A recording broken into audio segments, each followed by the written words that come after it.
വിശുദ്ധ യോഹന്നാൻ എഴുതിയ സുവിശേഷം 13-ാം അധ്യായം. ശിഷ്യന്മാരുടെ പാദം കഴുകുന്നു. ഈ ലോകം വിട്ട് പിതാവിൻ്റെ സന്നിധിയിലേക്ക് പോകാനുള്ള സമയമായി എന്ന് പെസഹ തിരുനാളിന് മുൻപ് യേശു അറിഞ്ഞു. ലോകത്തിൽ തനിക്ക് സ്വന്തമായുള്ളവരെ അവൻ സ്നേഹിച്ചു, അവസാനം വരെ സ്നേഹിച്ചു. അത്താഴ സമയത്ത് പിശാച് ശിമയോൻ്റെ പുത്രനായ യൂദാസ് കറിയോത്തായുടെ മനസ്സിൽ യേശുവിനെ ഒറ്റിക്കൊടുക്കുവാൻ തോന്നിച്ചു. പിതാവ് സകലതും തൻ്റെ കരങ്ങളിൽ ഏൽപ്പിച്ചിരിക്കുന്നുവെന്നും താൻ ദൈവത്തിൽ നിന്ന് വരികയും ദൈവത്തിങ്കലേക്ക് പോവുകയും ചെയ്യുന്നുവെന്നും യേശു അറിഞ്ഞു. അത്താഴത്തിനിടയിൽ അവൻ എഴുന്നേറ്റ് മേലങ്കി മാറ്റി ഒരു തുവാലയെടുത്ത് അരയിൽ കെട്ടി.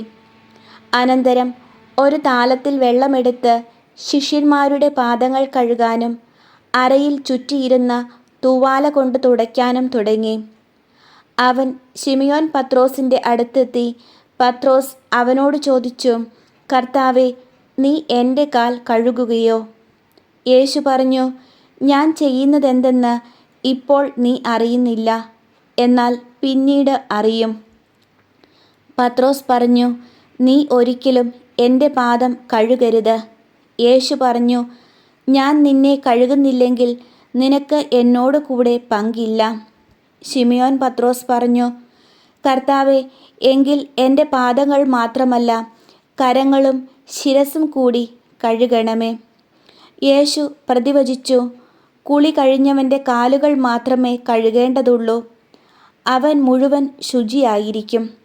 നിങ്ങളും ശുദ്ധിയുള്ളവരാണ്, എന്നാൽ എല്ലാവരുമല്ല." തന്നെ ഒറ്റിക്കൊടുക്കുന്നവൻ ആരെന്ന് അവൻ അറിഞ്ഞിരുന്നു. അതുകൊണ്ടാണ് നിങ്ങളിൽ എല്ലാവരും ശുദ്ധിയുള്ളവരല്ല എന്ന് അവൻ പറഞ്ഞത്. അവരുടെ പാദങ്ങൾ കഴുകിയതിന് ശേഷം അവൻ മേലങ്കി ധരിച്ച് സ്വസ്ഥാനത്തിരുന്ന് അവരോട് പറഞ്ഞു, "ഞാൻ എന്താണ് നിങ്ങൾക്ക് ചെയ്തതെന്ന് നിങ്ങൾ അറിയുന്നുവോ? നിങ്ങൾ എന്നെ ഗുരു എന്നും കർത്താവ് എന്നും വിളിക്കുന്നു. അത് ശരി തന്നെ, ഞാൻ ഗുരുവും കർത്താവുമാണ്. നിങ്ങളുടെ കർത്താവും ഗുരുവുമായ ഞാൻ നിങ്ങളുടെ പാദങ്ങൾ കഴുകിയെങ്കിൽ നിങ്ങളും പരസ്പരം പാദങ്ങൾ കഴുകണം. എന്തെന്നാൽ ഞാൻ നിങ്ങൾക്ക് ചെയ്തതുപോലെ നിങ്ങളും ചെയ്യേണ്ടതിന് ഞാൻ നിങ്ങൾക്കൊരു മാതൃക നൽകിയിരിക്കുന്നു. സത്യം സത്യമായി ഞാൻ നിങ്ങളോട് പറയുന്നു, ഭൃത്യൻ യജമാനനേക്കാൾ വലിയവനല്ല, അയക്കപ്പെട്ടവൻ അയച്ചവനേക്കാളും വലിയവനല്ല. ഈ കാര്യങ്ങൾ അറിഞ്ഞ് നിങ്ങൾ ഇതനുസരിച്ച് പ്രവർത്തിച്ചാൽ അനുഗ്രഹീതർ. നിങ്ങൾ എല്ലാവരെയും കുറിച്ചല്ല ഞാനിത് പറയുന്നത്. ഞാൻ തിരഞ്ഞെടുത്തവരെ എനിക്കറിയാം. എൻ്റെ അപ്പം ഭക്ഷിക്കുന്നവൻ എനിക്കെതിരെ കുതികാലുയർത്തി എന്ന തിരുവെഴുത്ത് പൂർത്തിയാകേണ്ടിയിരിക്കുന്നു.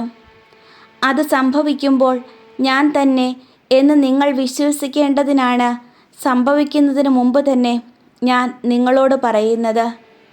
സത്യം സത്യമായി ഞാൻ നിങ്ങളോട് പറയുന്നു, ഞാൻ അയക്കുന്നവനെ സ്വീകരിക്കുന്നവൻ എന്നെയാണ് സ്വീകരിക്കുന്നത്. എന്നെ സ്വീകരിക്കുന്നവൻ എന്നെ അയച്ചവനെ സ്വീകരിക്കുന്നു." യൂദാസിൻ്റെ വഞ്ചനയെക്കുറിച്ച്. ഇതു പറഞ്ഞപ്പോൾ യേശു ആത്മാവിൽ അസ്വസ്ഥനായി.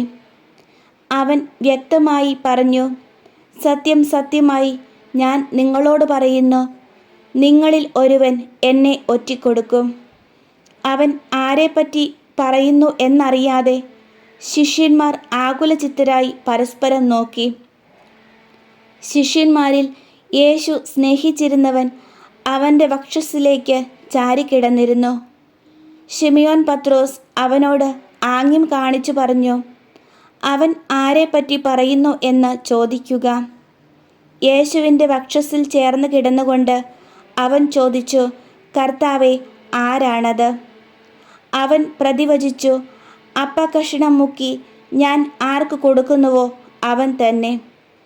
അവൻ അപ്പക്കഷണം മുക്കി ശിമിയോൻ സ്കറിയോത്തായുടെ മകൻ യൂദാസിന് കൊടുത്തു. അപ്പക്കഷണം സ്വീകരിച്ചതിനെ തുടർന്ന് സാത്താൻ അവനിൽ പ്രവേശിച്ചു. യേശു അവനോട് പറഞ്ഞു, "നീ ചെയ്യാനിരിക്കുന്നത് വേഗം ചെയ്യുക."